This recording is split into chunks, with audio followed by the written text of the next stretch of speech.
ٹھیک ہے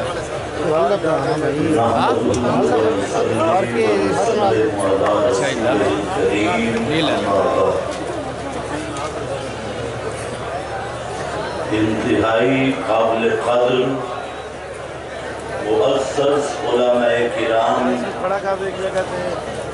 فرزندان توحید و سنت، سب سے پہلے تو میں نوجوانان توحید و سنت اور نوجوانان توحید و سنت کی سپریم کونسل کے چیئرمین شہزادہ اہل سنت حضرت مولانا علامہ سید شفاء اللہ شاہ صاحب دامت وجودہم کو خراج تحسین پیش کروں گا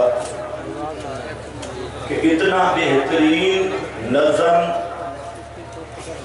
اور اتنا پرسکون ماحول یہ میں نے پہلی بار مرتبہ دیکھا ہے۔ اللہ اس کو دوام نصیب فرمائے۔ جہاں تک بیان کا تعلق ہے، اور ہمیں بھی جتنی مسرت آپ کے آنے سے ہوئی ہے ہم وہ بیان نہیں کر سکتے۔ یہ توحیدی جانبازوں کا نظم، اس کا اشتیاق ہمیں پرانا ہے۔ آپ اگر اس نظم کو شاباش دیں تو یہ شوق جلدی پورا ہو جائے۔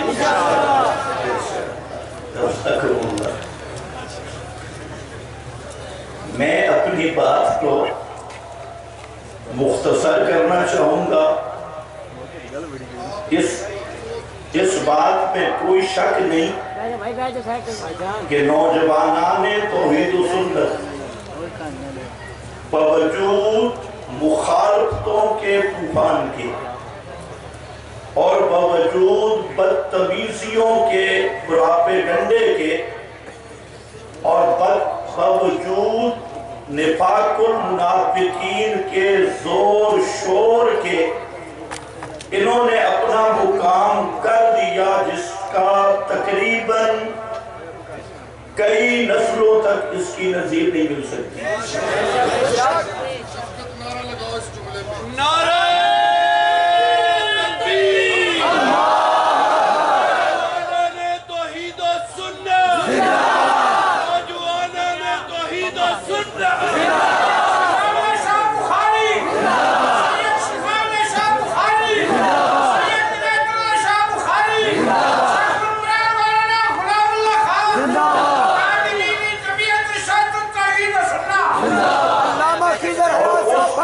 ایک دلیل یہ بھی ہے کہ وہ مصلحت پسند لوگ جن کو مداہر کہنا بجا ہوگا، جو اپنی درسگاہوں میں اپنے جامعات میں مسئلہ سماع حیات کو ختم کرنے کی پوری محنت کرتے ہیں، وہ بھی اس سٹیج پر آ کے اس مسئلہ کو بیان کرنا اپنے لیے سعادت سمجھتی ہے، اور جو اس مسئلے کو اپنی درسگاہوں میں بیٹھ کر فروئی کے نعرے لگاتے ہیں، یہ نوجوانوں کی محنت ہے کہ یہاں آ کر اتنے مرعوب ہو جاتے ہیں کہ جو درسگاہوں میں فروئی ہے یہاں اس سٹیج پہ وہ شرک کا گیٹ نظر آتا ہے۔ حالانکہ صرف شرک کا گیٹ نہیں، آدھا تن کسی میت کا سماع کا عقیدہ رکھنا یہ گیٹ نہیں، یہ عین شرک ہے، صرف دروازہ نہیں۔ خیر بہرحال اللہ ان نوجوانوں کو سلامت رکھے، اور اللہ ہمارے پیر و مرشد حضرت مولانا سید ضیاء اللہ شاہ صاحب بخاری کا اخلاص، ان کا تقوی اور جماعت کے ساتھ جماعتی فکر اور ہمدردی، ان کا مدبرانہ فیصلے اور ان کی فکری صلاحیتوں کو اور مزید رنگ لائے، اور تادیر میرے بھائیوں، میرے ذمہ مضمون لگایا گیا عقیدہ حیات النبی، عقیدہ حیات النبی کے بارے میں چند گزارشات اچھی طرح سمجھ لیں۔ سب سے پہلا کہ اصل یہ عنوان حیات النبی ایک خاص عنوان ہے، جبکہ مابع النزاع وہ حیات النبی کا خاص عنوان نہیں، بلکہ اصل اختلاف اور مابع النزاع وہ ہے حیات الاموات کا مسئلہ۔ ہمارے جتنے مد مقابل جس فرقے کی شکل میں موجود ہے، سب کے سب تمام مردوں کے روح کے اعادہ کے قائل ہیں، یا کم از کم روح کا ایسا تعلق جس کی بنیاد پہ یہ جسم حرکت کرے، قیام و قعود کرے اور دنیا والوں کی باتیں سنے، ادراک کے دنیاوی اس میں بحال ہو جائے، برحال ہو جائے۔ ہمارے مد مقابل سب فرقے چاہے کسی شکل میں بھی ہے وہ اس کے قائل ہیں، اور صرف حضرات انبیاء یا امام الانبیاء کے متعلق نہیں، تمام مردوں کے متعلق ابو جہل، ابو لہب، اندرا گاندھی اور اس سے بھی اوپر ہندو، سکھ، مجوسی، کوئی مردہ بھی ہے، سب مردوں کے لیے ان کا نظریہ ہے کہ دفن کے بعد ان کی روحیں پھر ان بدن کے اندر واپس آ جاتی ہے اور ان میں ادراک دنیاوی پیدا ہو جاتا ہے۔ وہ صرف سنتے نہیں، دیکھتے بھی ہیں، اور صرف دیکھتے نہیں، سب کچھ قبر کے ارد گرد محسوس بھی کرتے ہیں، پہچانتے بھی ہیں، سفارشیں بھی کرتے ہیں، ان پہ عرض اعمال بھی ہوتا ہے، اور وہ ہر ایک کے سلام کا کوئی ٹائم ٹیبل نہیں، جب بھی کوئی سلام کرے وہ جواب دیتے ہیں، دیکھتے ہیں، خوش ہوتے ہیں، پہچانتے ہیں اور جانتے بھی ہیں کہ قبر کے ارد گرد کیا کارروائی ہو رہی ہے۔ اس عقیدے کو چھپانے کے لیے یار لوگوں نے عنوان اختیار کیا حیات النبی یا حیات الانبیاء۔ یاد رکھو یہ ایک دھوکے کا عنوان ہے۔ ان سے پہلے یہ ذرا متعین کرائیں کہ تمہارے نزدیک ہر کافر اپنی قبر میں زندہ ہے، ہر مشرک اور منافق اپنی قبر میں زندہ ہے، تو تم نے حیات النبی کا عنوان کس لحاظ سے اختیار کیا، حیات الانبیاء کا عنوان کس لحاظ سے اختیار کیا؟ آخر اس کی بھی وجہ ہونی چاہیے۔ اور پھر دوسری بات یہ سمجھے کہ عنوان دیں گے حیات النبی اور حیات الانبیاء کا، اور درمیان میں بحث کو اٹھانے کے لیے مسئلہ لائیں گے عذاب و ثواب قبر کا۔ یہ دوسرا دھوکہ ہے۔ بھئی تمہارا عنوان حیات النبی چلو مان لیتی ہے، حیات الانبیاء تمہارا عنوان مان لیتی ہے، اس کے درمیان میں لے آئے عذاب و ثواب قبر کو۔ آپ تسکین الصدور پڑھ لیں، اس میں 80% مولانا سرفراز خان نے عذاب و ثواب قبر کی بات چھیڑی ہے، حالانکہ وہ ثابت کیا کرنا چاہتا تھا حیات الانبیاء حیات النبی 32 صفحات صرف اس بات پہ لکھے کہ ہر کافر مشرک کی روح پھر اس بدن کے اندر واپس آ جاتی ہے۔ 32 صفحات لکھے۔ خیر آگے جو کچھ اس نے کیا تو سب سے پہلے میں آپ کے سامنے گزارش کروں گا کہ عقیدہ چونکہ جزوی عنوان ہے، میں گفتگو اسی پہ کروں گا، لیکن آپ کے ذہنوں سے ظہور نہ ہو جائے کہ عنوان حیات النبی کا نہیں، حیات الانبیاء کا نہیں، عنوان ہے حیات الاموات کا، کیونکہ ہمارے مد مقابل ہر مرد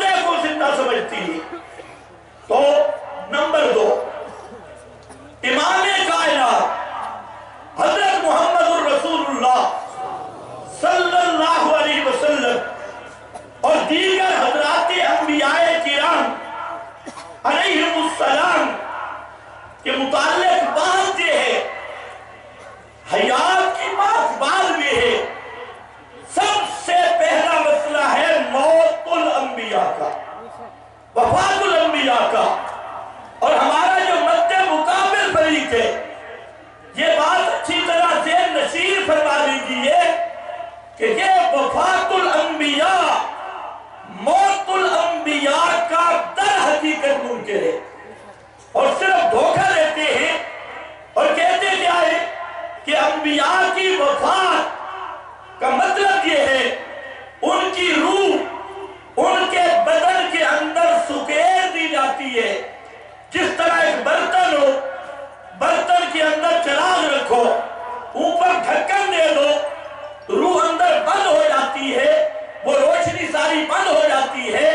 اسی طرح باقی جسم سے نکل کر حضرات انبیاء کرام اور بالخصوص حضرت محمد مصطفیٰ صلی اللہ علیہ وسلم کی مبارک اور مقدس روح اس طرح آپ کے دل کے اندر بند کر دی گئی اور روح مبارک نکلی نہیں۔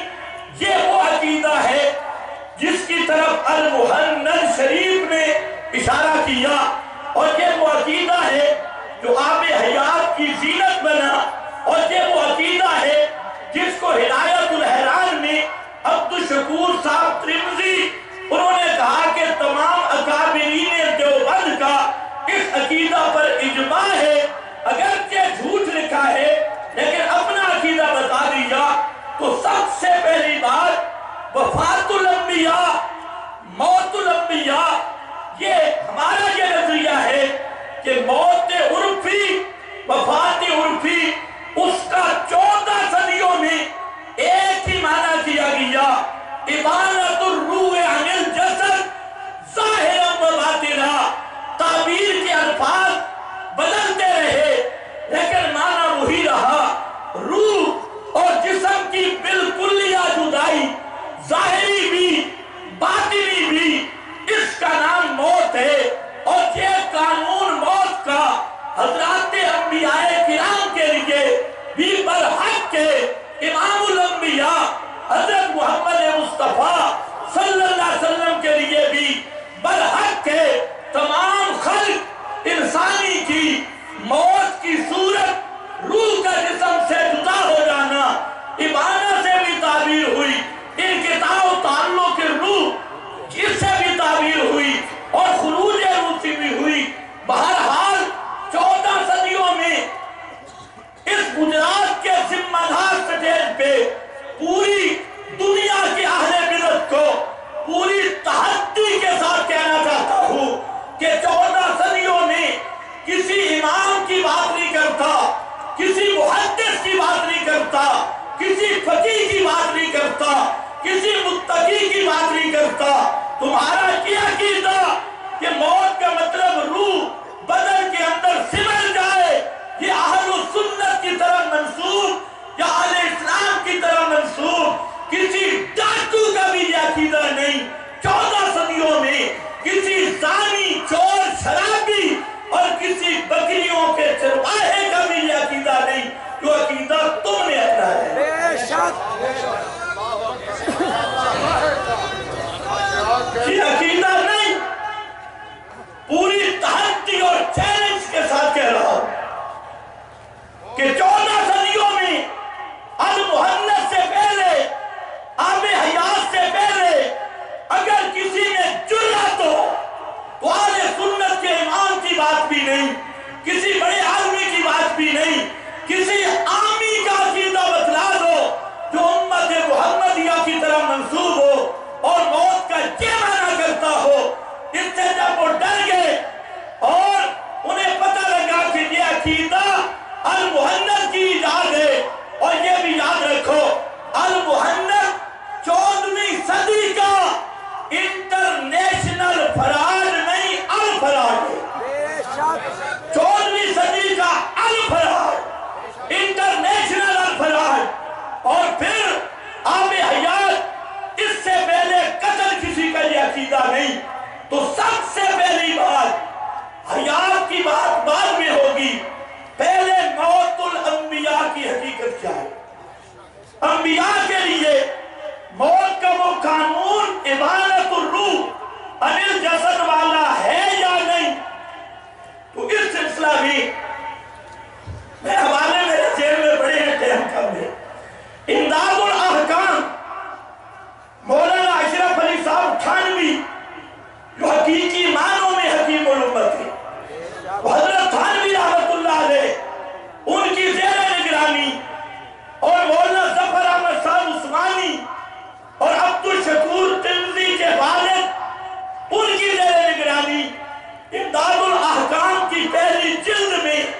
وہاں پر بزرگوں سے یہی سوال ہوا، فرمایا کہ اِنَّكَ مَيَّتٌ وَإِنَّهُمْ مَيَّتُونَ، یہ آیت پیش کر کے فرماتے ہیں سَوَّا بَيْنَهُمْ وَبَيْنَهُ فَعُلِمَ أَنَّ مَوْتَ الْكُلِّ سَوَاءٌ، فرماتے ہیں اللہ نے اِنَّكَ مَيَّتٌ وَإِنَّهُمْ مَيَّتُونَ اس آیت میں پیغمبر کریم حضرت محمد مصطفیٰ اور باقی سب انسان ان کی موت کی حقیقت کو سَوَّا بَيْنَهُمْ وَبَيْنَهُ برابر کر کے بیان کیا، ایک ہی قانون لاگو کیا۔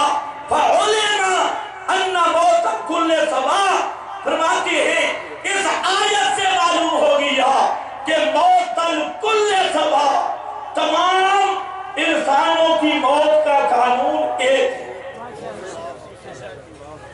یہ کس میں ہے؟ امداد الاحکام، علامہ حقانی جو علماء دیوبند کے عقائد میں ترجمان ہیں، انہیں عقائد حقانی بھی لکھی، جس پر عقائد اسلام حقانی، جس پر تمام اکابر کی تصدیقیں ہیں۔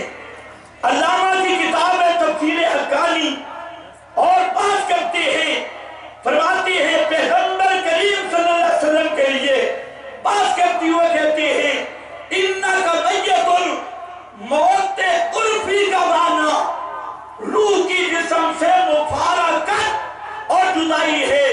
یہ تفسیر حقانی ہے، شیخ الاسلام سید حسین احمد صاحب مدنی رحمت اللہ تعالیٰ علیہ اسی آیت کو بیان کرتے ہیں اِنَّكَ مَيَّتٌ وَإِنَّهُمْ مَيَّتُونَ کو ان کی کتاب تقریر ترمذی ہے، فرماتے ہیں اگر موت کے بعد امام الانبیاء صلی اللہ علیہ وسلم کی دنیاوی حیات مانی جائے تو اِنَّكَ مَيَّتٌ وَإِنَّهُمْ مَيَّتُونَ کا کوئی معنی نہیں بنتا، اس کا کوئی معنی نہیں بنتا۔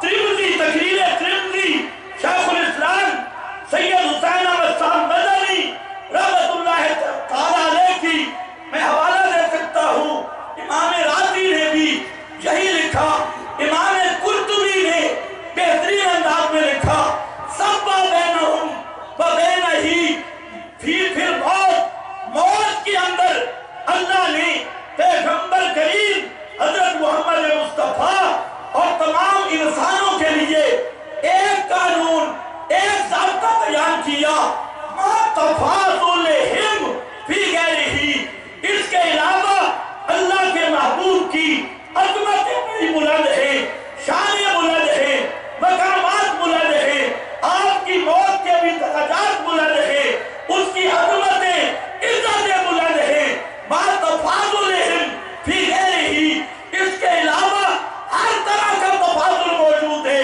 لیکن جو موت کا قانون ہے سَوَّا بَيْنَهُمْ وَبَيْنَهُ، اللہ نے امام کائنات اور باقی سب مخلوق کا یعنی تمام انسانوں کا ایک ہی قانون بیان کیا، ایک ہی ضابطہ بیان کیا۔ تو میرے بھائیوں، سب سے پہلے یہ مسئلہ موت کی بات کہ موت میں کوئی فرق ہے یا نہیں، خطیب کیا کہتی ہے؟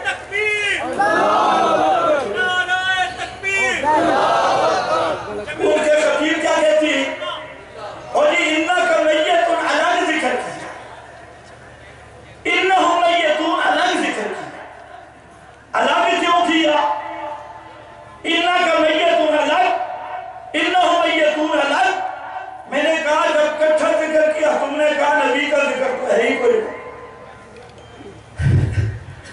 إِنَّكُمْ بَعْدَ ذَلِكَ لَمَيَّتُونَ ثُمَّ إِنَّكُمْ يَوْمَ الْقِيَامَةِ تُبْعَثُونَ، انبیاء غیر انبیاء سب کو کٹھا ذکر کیا، جیسے میرے شاہد پڑھ رہے تھے فَيُمْسِكُ الَّتِي قَضَىٰ عَلَيْهَا الْمَوْتَ، اس سے پہلے بھی اللہ يَتَوَفَّى الْأَنفُسَ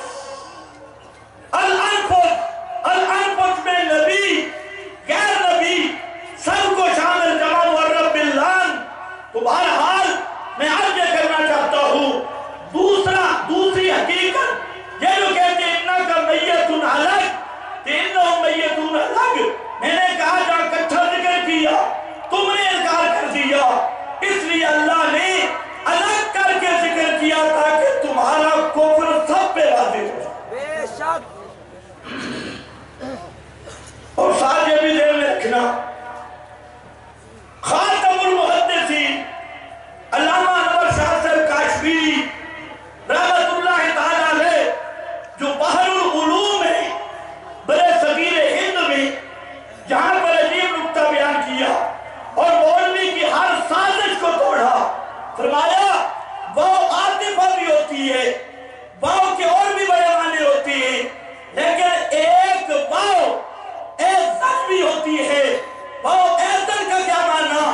وہاں عطف نہیں ہوتا، تغیر نہیں ہوتا، واو ایزن کا معنی ہوتا ہے بھی۔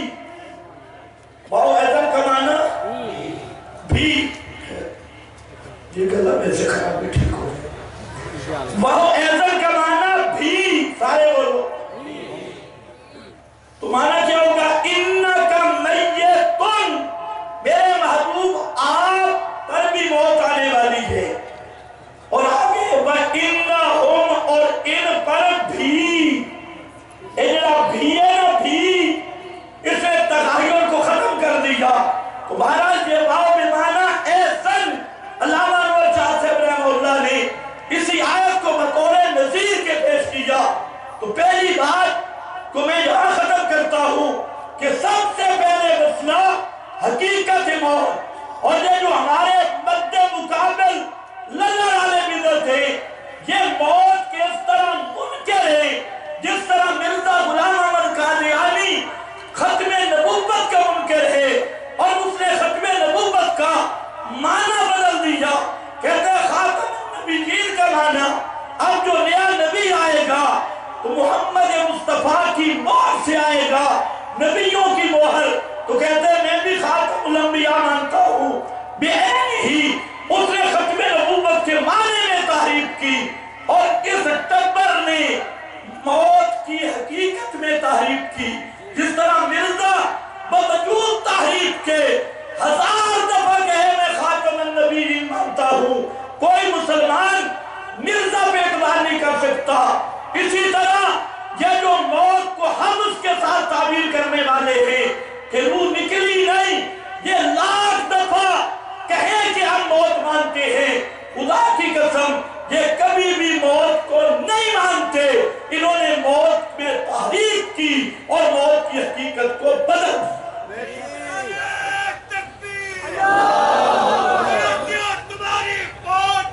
اشاعت آئی، اشاعت آئی،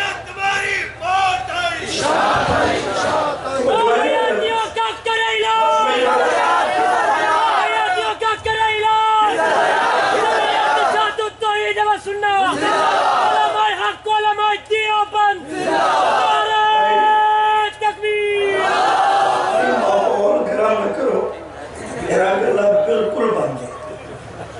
میں تھوڑی سی بات اپنی کرتا ہوں۔ اس کے بعد موت امام کائنات پہ آئی، حضرت عیسیٰ علیہ السلام کے علاوہ باقی انبیاء پہ بھی موت آئی، اور موت کا معنی یہی ہے۔ اب موت کے بعد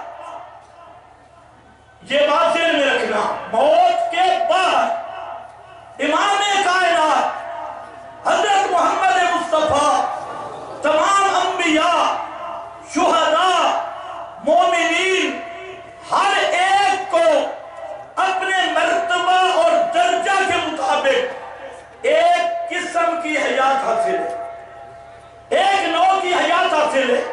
اپنا عقیدہ سنو، ہمیں حیات النبی یا حیات انبیاء کا منکر کہنے والوں، تمہارا کام ہے درسگاہوں میں جھوٹ بولنا، سٹیجوں پہ جھوٹ بولنا، طالب علموں کے سامنے جھوٹ بولنا۔ سنو اشاعت التوحید کا عقیدہ کہ ہم حیات مومنین کے بھی قائل، حیات شہداء کے بھی قائل، اور حیات انبیاء کے بھی قائل، اور سب سے افضل، سب سے اعلیٰ، سب سے بالا حیات، سب سے بڑی شان والی حیات وہ حضرت محمد مصطفیٰ صلی اللہ علیہ وسلم کی ہے۔ اور کافر کو بھی برزخ کا ادراک ادراک حاصل ہے، اس کو میں حیات سے تعبیر نہیں کر رہا، اس کو ادراک سے تعبیر کر رہا ہوں۔ ادراک کے برزخی ہر کافر کو بھی حاصل ہے، لیکن جس کو حیات کہا جائے گا برزخ کی وہ درجہ بدرجہ تمام اہل ایمان کو حاصل، اور سب سے اعلیٰ حیات محمد مصطفیٰ کو حاصل صلی اللہ علیہ وسلم۔ اب وہ حیات ہے کیا؟ ایک نقطہ سمجھیں، جو حیات دنیا بھی ہے، روح جسم سے جڑی ہو اس طرح کہ جسم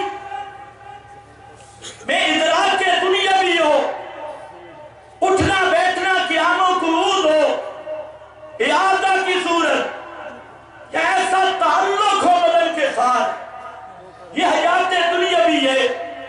اس کو آ کر موت فنا کر دیتی ہے، کیونکہ موت نام ہی مفارقت تامہ کا ہے، تو موت نے دنیاوی حیات کو ختم کر دیا، تو موت دنیاوی حیات کی نکیر اور ضد ہے، اور رہ گئی برزخی حیات، وہ موت کے ساتھ جمع ہوتی ہے، وہ موت کے مد مقابل نہیں، برزخی حیات اموات کے منافی نہیں۔ کیوں؟ موت میں بھی روح جسم کی بالکلیہ جدائی، اور برزخی حیات میں بھی روح جسم کی بالکلیہ جدائی قائم رہتی ہے۔ اس لیے بعض لوگ حیات برزخیہ اور موت کو مد مقابل بنا لیتی ہے، اور حیات برزخیہ اور دنیاویہ کو ایک سمجھ لیتی ہے۔ اب وہ حیات ہے کیا؟ تو ڈنکے کی چوٹ پہ کہتا ہوں، وہ حیات روحانی فی الجنہ۔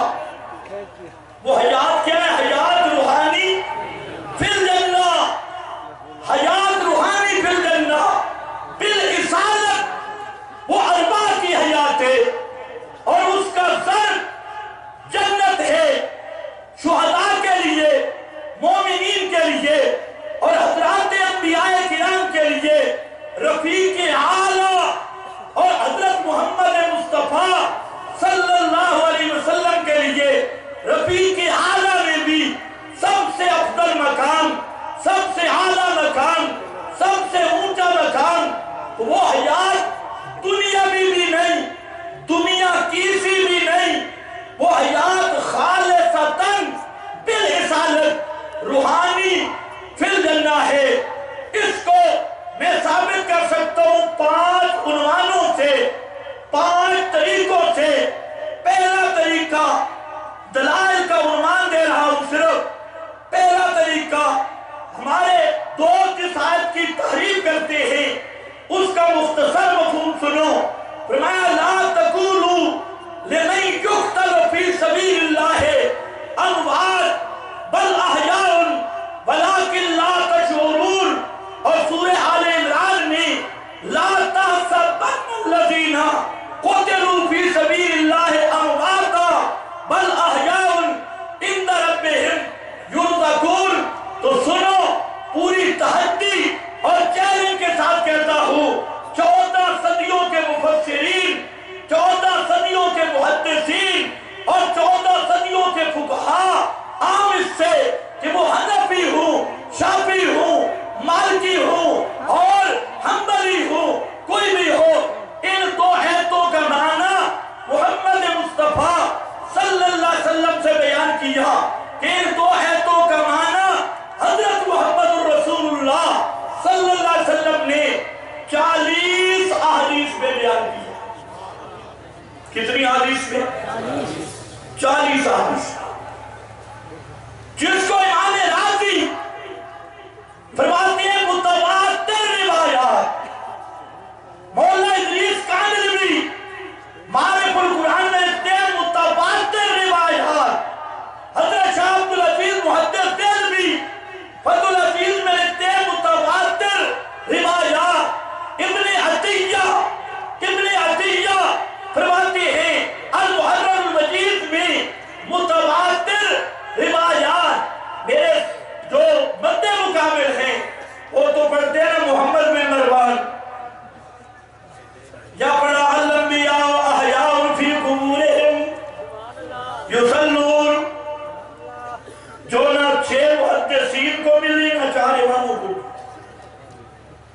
بخاری مسلم ابو داؤد ترمذی میں ماجہ نسائی میں نہیں، امام ابو حنیفہ شافعی مالک احمد ان کو بھی وہ نہیں ملی، ان کی بھی کسی کتاب میں نہیں، اور لوگوں کو کہہ دیتے ہیں متواتر. بھئی کس نے کہا متواتر؟ اور یہ باب سیوطی ہوئی آکھے، باب بیٹی ہوئی آکھے، میں آکھے بیٹی دے آکھن نال تواتر نہیں بندا، سیوطی دے آکھن نال تواتر نہیں بندا. آؤ اشاعت التوحید کا یہ طالب علم تمہیں ثابت کر کے دے گا. تواتر کی تعریف کر لو جو محدثین نے کی، اور اس تعریف پر منطبق کرنا میرا کام ہے. 40 احادیث متواتر روایات، وہ مستقل بھی حجت ہے، وہ مستقل بھی عقیدے کی برہان ہے، عقیدے کی دلیل ہے، لیکن وہ سب کی سب ان دو آیتوں کی تفسیر کر رہی ہے. تو ان دو آیتوں کی جس طرح آیات قطعی ہیں، ان دونوں آیات کا معنی بھی قطعی ہے. اور علماء جانتے ہیں قطعی چیز میں جیسے انکار کرنا کفر ہے، اسی طرح قطعی چیز کی تعبیر کرنا بھی کفر ہے. اور اقفال الملحدین میں علامہ انور شاہ صاحب رحمہ اللہ نے ایک مسئلہ لکھا، بہترین کتاب اقفال الملحدین. فرماتے ہیں ایک آدمی کفر کرتا ہے اور مفتی صاحب اس کفر کی تعبیر کرتا ہے، کہتے ہیں نہیں جی چونکہ چنانچہ گویا اگر مگرچہ.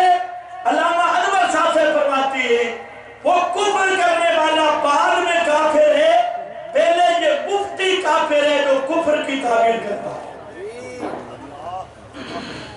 سمجھ گئے میری بات؟ اچھا خیال کریں میرا فتوہ نے خدا کی پہلے بھی بڑا بدنام کر رکھے. یہ فتوہ کس کا؟ علامہ انور شاہ سے کشمیری رحمت اللہ علیہ کا. میرا بھائی آیات پہ احادیث میں بیٹھ کر سکتا ہوں، لیکن میں نے ادھر جانا نہیں. 40 احادیث، اور پھر ان آیات کا معنی تابعین، صحابہ، تابعین اور 14 صدیوں کے مفسرین، حتیٰ کہ بانی دارالعلوم دیوبند مولانا محمد قاسم صاحب نانوتوی، انہوں نے بھی وہ معنی کیا جو اشاعت التوحید والے کرتے ہیں.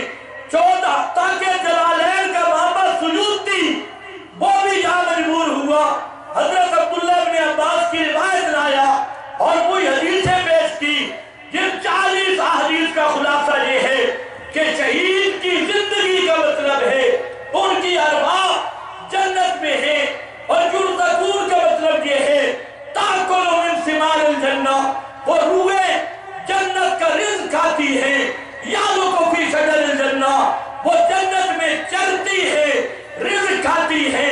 اللہ کے محبوب فرماتے ہیں وہ ارواح جنت میں رزق کھاتی ہے. اور آج پاکستانی مولوی کہتا ہے اچھا کھانا روح ہے کہ جسم؟ اے پہلے دسو کھانا روح ہے کہ جسم؟ اگر تو تو سمجھے روح نوے میں ٹہر دی ہوا ہوگی، تیرے نزدیک روح دی حقیقت ٹہرا دی ہوا ہے. حالانکہ اہل السنت کے نزدیک روح جوہر قائم بنفسہ ہی، وہ ہوا نہیں، وہ جوہر قائم بنفسہ ہی ہے. اس پر امام ابن القیم نے 118 دلیلیں قائم کی، امام راضی نے 115 دلیلیں قائم کی. معتزلہ یہ کہتے تھے کہ روح ایک ہوا ہے، جیسے ٹہر کی ہوا نکل گئی. اور آج معتزلہ کی نسل وہی پرانا ڈھول پیٹ رہی ہے، جبکہ اہل سنت کے نزدیک یہ جواہر قائم بنفسہا ہے، اور یہ تمام صحابہ تابعین سب کا یہ مذہب ہے.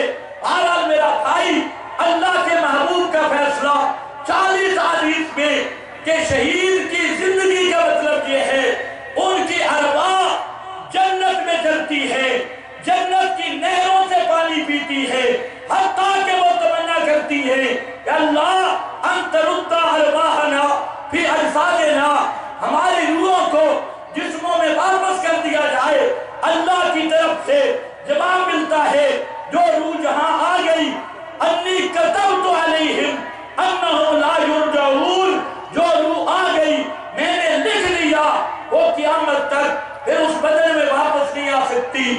تو میرا بھائی یہ حیات شہداء والی ایتے لوگ پڑھ کے آگے تحریف کر کے دھوکہ لیتے ہیں، تو میں نے اس لیے اس پر اشارہ کر دیا۔ اور پھر اکابرین کا نام لے کر یہ بھی دھوکہ دیا جاتا ہے۔ انہی دونوں آیات میں سب مفسرین نے ابن جریر سے لے کر معارف القرآن تک سب کے سب نے انہی احادیث کو ان آیات کا مطلب قرار دیا، معنی قرار دیا، حتیٰ کہ علامہ ابو حیان الأندلسی الحنفی فرماتے ہیں اللہ نے شہداء کو زندہ کہا، معنی ہذہ الحیات، اس حیات کا معنی اور مطلب ہے بقاء ارواحہم دون اجسادہم، ان کی ارواح کا باقی رہنا نہ کہ ان کے جسموں کا۔ امام قرطبی رحمت اللہ علیہ انہی آیات کی تفسیر میں لکھتے ہیں اگرچہ یہ بات ہے انہم ماتوا وان اجسادہم فی التراب وان ارواحہم حیہ، ارواحہم حیہ، فرماتے ہیں لوگوں اس میں کوئی شک نہیں شہیدوں پہ بھی موت آئی، ان اجسادہم فی التراب، ان کے اجسام بھی مٹی میں ہیں، اور زندہ کیا چیز ہے؟ وَأَنَّ أَرْوَاحَهُمْ حَيَّةٌ عِنْدَ اللَّهِ، ان کی روحیں زندہ ہیں اللہ کے ہاں۔ آگے حدیث ذکر کی ابن مسعود کی، حضرت جابر کی، پھر امام قرطبی لکھتے ہیں وہ بس صحیح ہو، یہی قول صحیح ہے اور یہی بات صحیح ہے۔ علامہ ابن عطیہ جو وقت کے مفسر ہیں المحرر المجید میں وہ حدیثیں لکھ کر آگے نتیجہ نکالتے ہیں قال جمہور العلماء انہا فی الجنہ، جمہور علماء کا ان احادیث کے مطابق عقیدہ ہے کہ شہداء کی حیات جنت کی حیات ہے۔ فرماتے ہیں یعیدہ قول النبی صلی اللہ علیہ وسلم، اور اسی کی تائید کرتا ہے پیغمبر کریم کا فرمان لِأُمِّ حارثہ تھا، جو آپ نے حضرت حارثہ کی ماں کو کہا تھا جب حارثہ کی ماں نے آپ سے سوال کیا میرا بیٹا حارثہ قتل ہو گیا اینا وہ کہاں ہے، تو آپ نے فرمایا ان ندنا کے اصحاب الفردوس العالی۔ علامہ ابن عطیہ اس حدیث کو پیش کر کے فرماتے ہیں قال جمہور العلماء، جمہور علماء کا یہی عقیدہ ہے، یہی بات علامہ حقانی نے بھی کی، روحانی حیات امر روحانی، یہی بات خادم نے کی، یہی بات معالم نے کی، یہی بات مدارک نے کی، یہی بات سراج منیر نے کی، یہی بات خادم اور یہی بات خطیب نے اپنی سراج منیر میں کی۔ دنیا کے 300 کے قریب مفسرین بلکہ 400 کے قریب مفسرین اردو والے عربی والے سب کے سب ان آیات کا معنی یوں کرتے ہیں۔ اب تھوڑا سا ٹیکا لگا رہا ہوں وہ بھی میرا خیال صرف یوں نہیں، مولانا محمد قاسم نانوتوی اجوے والوائید آئے لوگوں کو دھوکہ دیتے ہو قتل چونکہ جسم کے زندہ بھی چنانچہ کہ یہ تو علماء دیوبند بھی نہیں آکھا پتنی تو دیوبندی کیڑی قسم دے۔ سنو اجوے والوائید میں فرماتی قرآن نے شہید کو زندہ کہا مگر جسم شہید کا مردہ ہے، جسم شہید کا مردہ ہے، یہ نانوتوی صاحب کے لفظ ہیں۔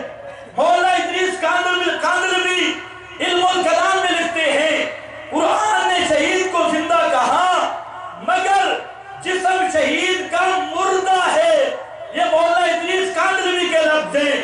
تو بہرحال یہ بڑے بڑے مفسرین وہ سب یہ کہتے ہیں، اور آپ حیات بھی سن لے حضرت نانوتوی فرماتے ہیں کہ ارواح شہداء اور مومنین کا ان ابدان کے ساتھ کوئی تعلق نہیں ہوتا۔ ہوتا، کوئی تعلق نہیں ہوتا۔ اور یہ بات علامہ اکبر شاہ صاحب رحمت اللہ تعالیٰ علیہ مشکلات القرآن میں ذکر کرتے ہیں، فرمایا مانا حیات نس کہ تعلق روح بدن بدر قبر، تعلق روح بدن اصلا نیز۔ حیات دنیاوی کا معنی یہ ہے کہ روح کا بدن کے ساتھ تعلق ہو، بدر قبر تعلق روح بدن اصلا نیز۔ قبر کے اندر روح کا بدن کے ساتھ کوئی تعلق نہیں ہوتا۔ تو میرا بھائی دو ایتے شہداء بنے، اب توجہ کریں گے، دو ایتے کون سی؟ کون سی؟ حیاتی شہداء بنے۔ اب لوگ کہتے ہیں دلالت النص سے حیات انبیاء ثابت ہے، حالانکہ ان کو دلالت کا مفہوم ہی نہیں آتا۔ دلالت النص کس کو کہتے ہیں؟ پوچھ اپنے مفتی سے، وہ علت لغوی پر حکم ہوتا ہے۔ دلالت النص علت لغوی پہ حکم ہوتا ہے، اور جہاں پر یہ ثابتہ ہے مشتق پہ حکم لگے، اٹھا مختصر المعانی، مشتق پہ حکم لگے، مادہ اشتقاق اس حکم کی علت ہوتا ہے۔ جہاں احیاء ان کی علت یقتل ہے، اور تمام اہل اصول نے لکھا یدار الحکم علی علت ہی، حکم کا دار و مدار علت میں ہوتا ہے۔ تو اب جہاں قتل ہے وہاں احیاء ہے، قتل جب علت بن گیا تو پھر دلالت النص کیسے رہے گی؟ بھائی جیسے یہ ہمارے اہل بدعت بناتی ہے، اللہ کرے تمہیں سمجھ آئے، یہ علت بناتے ہیں شان کو کہ انبیاء کی شان زیادہ لہذا وہ بھی زندہ۔ تو یہاں شان علت ہی نہیں، علت نہیں یقتل، قتل ہے، اور یہ علت جہاں ہوگی تو احیاء کا حکم ہوگا۔ تو یہ جس طرح دلالت النص بناتے ہیں وہ ایسے دلالت النص سے۔ کوئی پوچھے حضرت عیسیٰ بن باپ کے پیدا ہوئے، حضرت عیسیٰ کی شان زیادہ ہے، یہ محمد الرسول اللہ کی شان زیادہ، لہذا آپ بھی میرے باپ کے پیدا ہوئے۔ آگے سارے کہیں سبحان اللہ سبحان اللہ۔ ان کی دلالت النص جو بنتی ہے، سنو تمہاری وہ دلالت النص نہیں بن سکتی، میں بنا کے دیتا ہوں دلالت النص، ماشاءاللہ میں بنا کے دیتا ہوں کہ شہداء جن کو میرے نبی کی غلامی میں یہ اعزاز ملا کہ موت کے بعد ان کی ارواح جنت میں ہے، تو انبیاء کی ارواح بطریق اولا جنت میں ہے۔ شہداء کرام کو میرے نبی کی غلامی میں شرف ملا کہ ان کی ارواح جنت میں ہے، تو انبیاء کی ارواح بطریق اولا جنت میں ہے۔ یہ بات بھی دلالت النص والی بھی میں نے تیری لحاظ سے کر دی ہے، ورنہ یہ جو احادیث متواترہ ہے اس کے علاوہ وہ شہداء کے ساتھ پیشہ خاص کر میرے پاس تو دلائل کا سٹاک موجود ہے، ان دلیلوں کو ادھر آنی نہ دے اور مستقل قرآن کی طرف تھا۔ اللہ نے خود فرمایا ان کانا من المقربین، ان کانا معتبرین کا ذکر کیا، تین قسم کے انسانوں کی موت کا ذکر کیا، ایک عامت المسلمین، ایک کفار اور فجار، اور ایک انبیاء شہداء مقربین، تینوں گروہوں کا ذکر کر کے قرآن نے فصل پیدا کیا۔ فرمایا جہاں گھنٹی پہ روح پہنچتی ہے وہاں پر اللہ نے ایک چیلنج کر کے آگے تفسیر کی، ان کانا من المقربین، اگر وہ مرنے والا مقربین سے ہے اس کے لیے فروح و ریحان و جنت النعیم، یہ مستقل دلیل ہے، دلالت بنانے کی بھی ضرورت نہیں۔ اور اسی طرح تتوفاہم الملائکۃ طیبین طبت حیا و میتا، طیبین طبت حیا و میتا، تتوفاہم الطیبین یقولون سلام علیکم ادخلوا الجنت، ہر طیب کی روح کا قانون، اور سب سے اعلیٰ طیب وہ طیب ہیں جن کے طیب ہونے کا صدیق اکبر اعلان کر رہے ہیں۔ طیبتا حیم با، اور صدیق نے کیوں طیبتا کہا اس کا اعلان قرآن میں موجود ہے۔ الطیبات للطیبین، الطیبین الطیبات للطیبین، سب سے بڑے طیب محمد مصطفیٰ اور طیبین کی روح ادخلوا الجنہ۔ اسی طرح تیسرا میرا استدلال سورۃ الفجر کی آیت، یا ایتھا النفس المطمئنہ ارجعی الی ربک راضیۃ مرضیہ فادخلی فی جنتی فادخلی فی عبادی فادخلی جنتی۔ یہ بھی نفس قطعی ہے میرا بھائی، عبارت النفس، اور نفس مطمئنہ کون ہے؟ انبیاء کی ارواح، سب سے زیادہ مطمئن انبیاء کی مقربین کی ارواح، ان کو موت کے ساتھ حکم ہوتا ہے وادخلی جنتی، جنت میں داخل ہو جا۔ یہ مستقل ایک عنوان ہے، اس پر اور آیات بھی پیش کر سکتا ہوں، لیکن میرا دل کرتا ہے جھوٹی روایتیں پیش کرنے والوں کو پیغمبر کا فرمان بھی سنا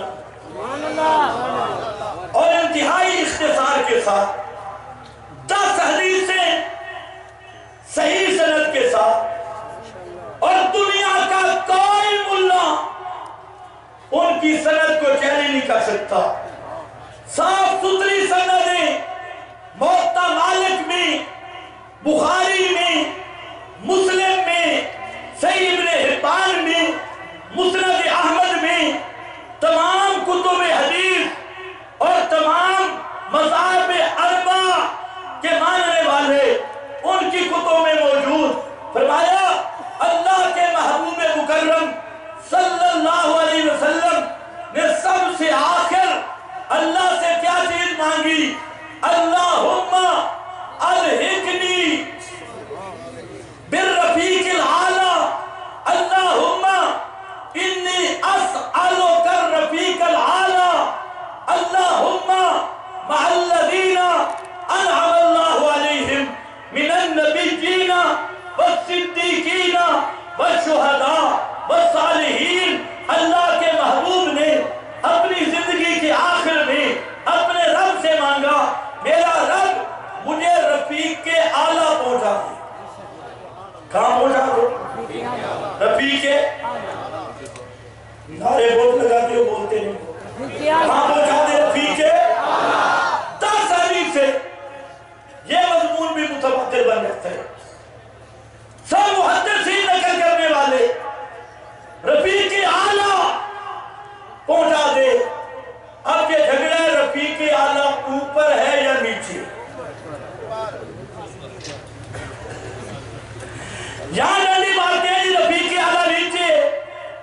میں نے کہا اٹھا بخاری، فرمایا آخر وقت میں میرے محبوب نے اپنی انگلی اٹھائی نحو سقف البیت، گھر کے چھت کی طرف۔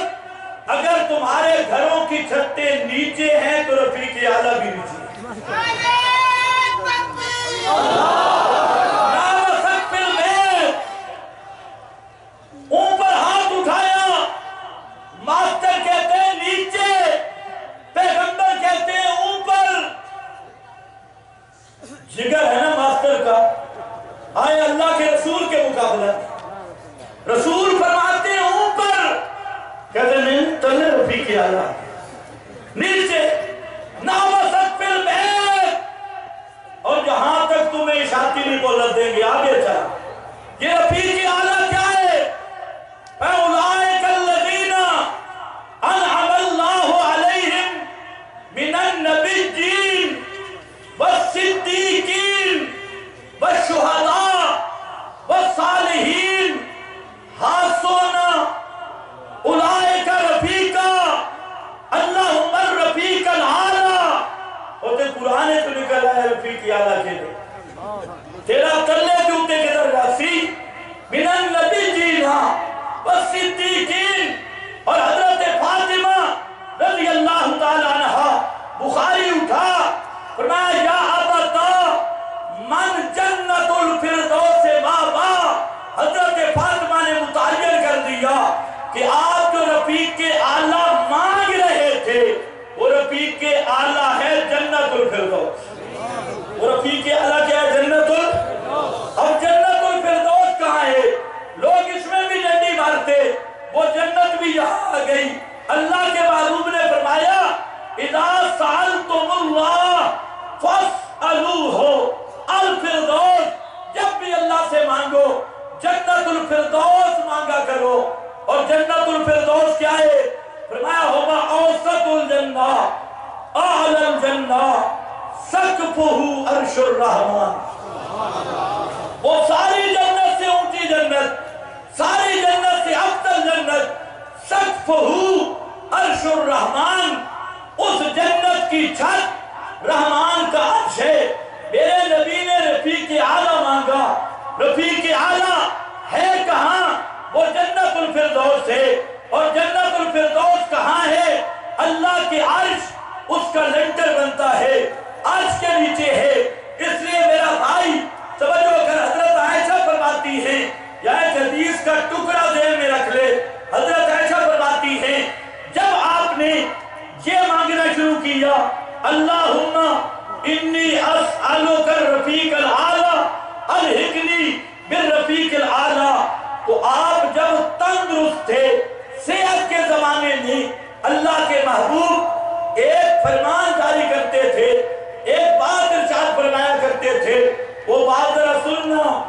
اس کے دو طرح کی حدیثیں آ رہی ہیں، ایک ہے ما من نبی یقبض قط، کوئی پیغمبر اس کی روح قبض کبھی نہیں ہوتی حتی یرا مقعدہ من الجنہ ثم یخیر، یہاں تک کہ اللہ اس پیغمبر کو جنت کا ٹھکانہ دکھا دیتے ہیں، پھر اس کو اختیار دیتے ہیں۔ یہ اختیار اکراماً ہوا کرتا ہے اور اس کے احتراماً ہوا کرتا ہے، ورنہ اذا جاء اجلہم لا یستاخرون ساعۃ ولا یستقدمون، یہ اکرامی اختیار پروٹوکول اور احترام و عزت کے لیے۔